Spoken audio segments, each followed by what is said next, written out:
Ang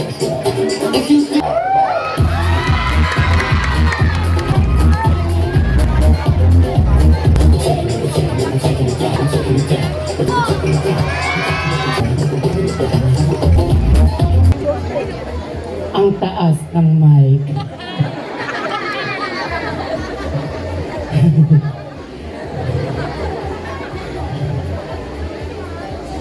I am not here to prove that I am born beautiful, nor for a title, because I always believe that beauty is subjective. It is always how you carry yourself and your confidence from within.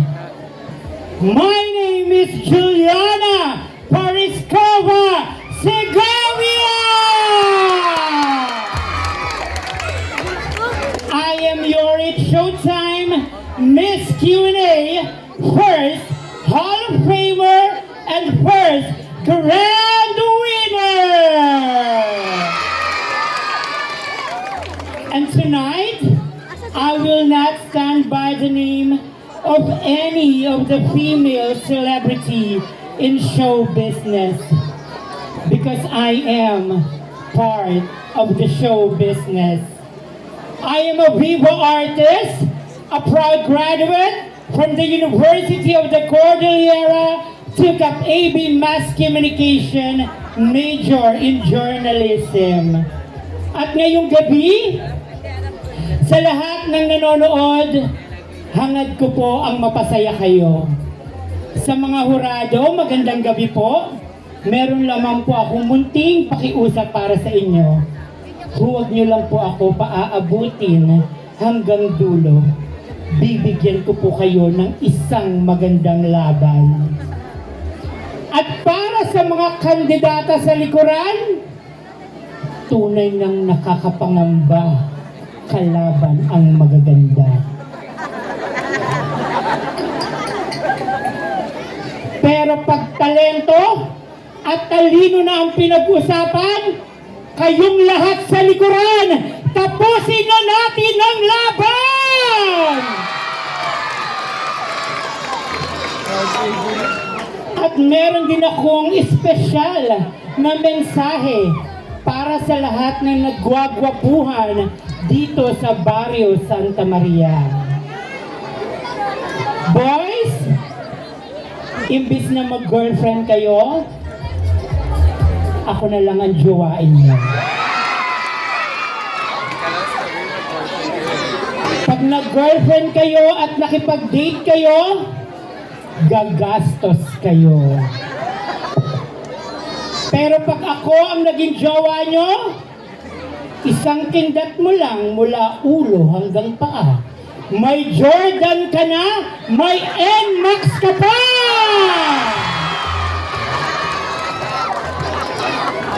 Kung loyal ka, buhay pa pati ang iyong pamilya. Ipagmalaki mo lang ako bukas, nasa Viva Max na tayo! Alright, thank you!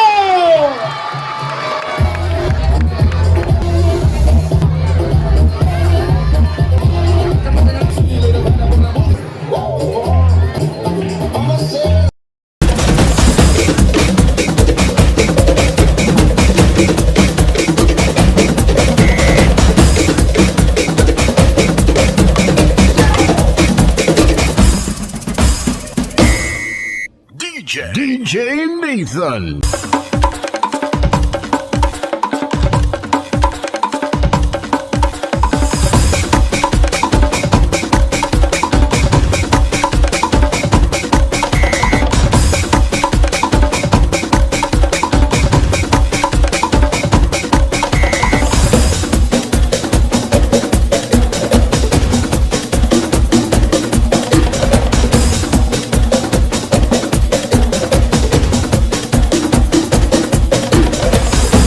Number?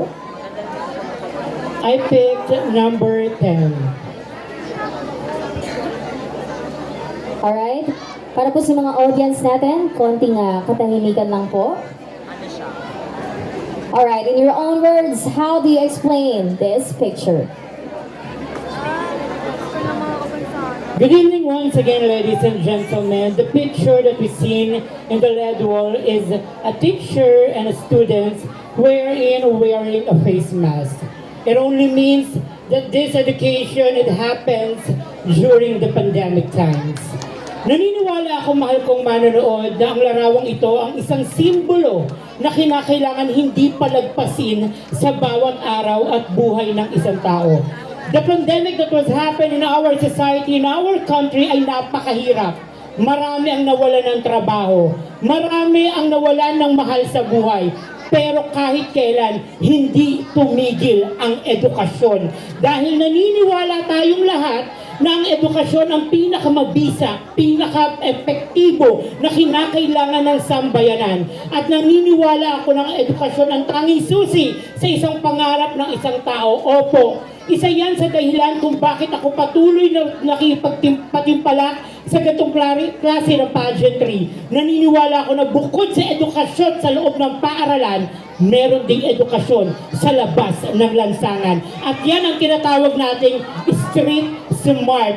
Dahil ang tao ay hindi lang nabubusog sa kaalaman mula sa libro. Nabubusog din ito sa kaalaman mula sa tahanan, sa magulang, sa pamilya. At ngayong gabi, isa ko sa patunay at buhay na patotoo na ang pag-aaral ang kinakailangan ng bawat isa. Nang sa ganun, ang pangarap ay magkatotoo. Because I am a living testimony that dreams really do come true. Through education, through being smart-wise, lahat ng pangarap mo magiging posible hanggat alam mo sa sarili mo kung paano ka magiging responsable. Maraming salamat po. Sure. Final question.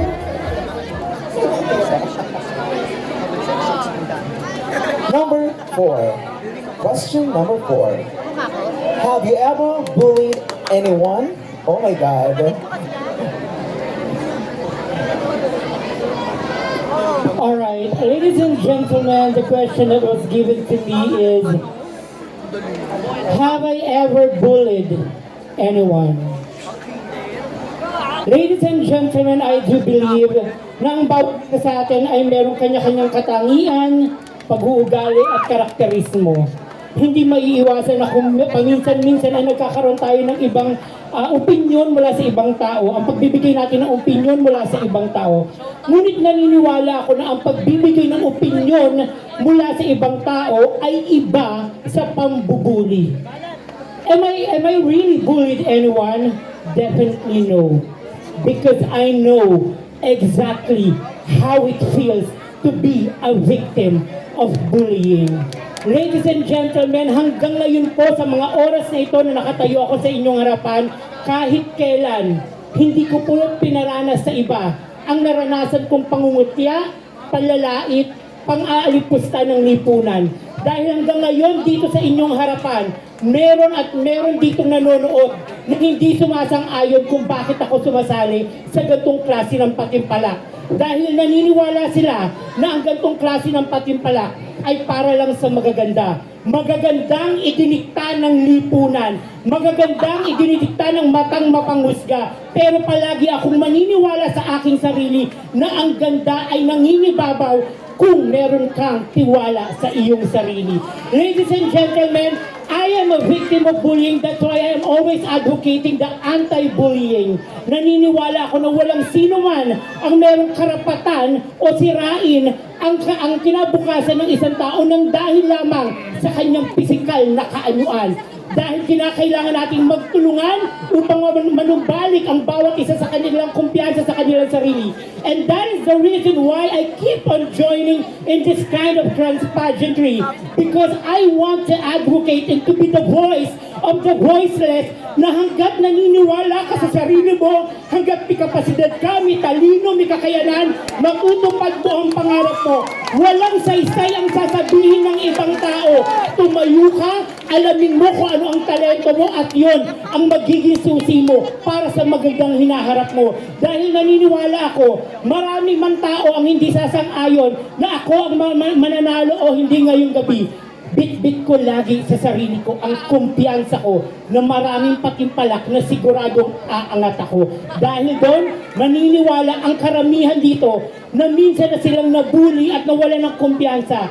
Hanggat nakikita nyo kung sumasali sa ganitong klase ng entablado at nananalo, huwag na huwag kayong mawawala ng kumpiyansa. Ibalik ninyo sa sarili ninyo ang kumpiyansa ninyo dahil yan lang ang magiging magandang daan para sa inyong mga pangarap. Maraming salamat po. Thank you so much once again, Miss Juliana Parisova Segovia.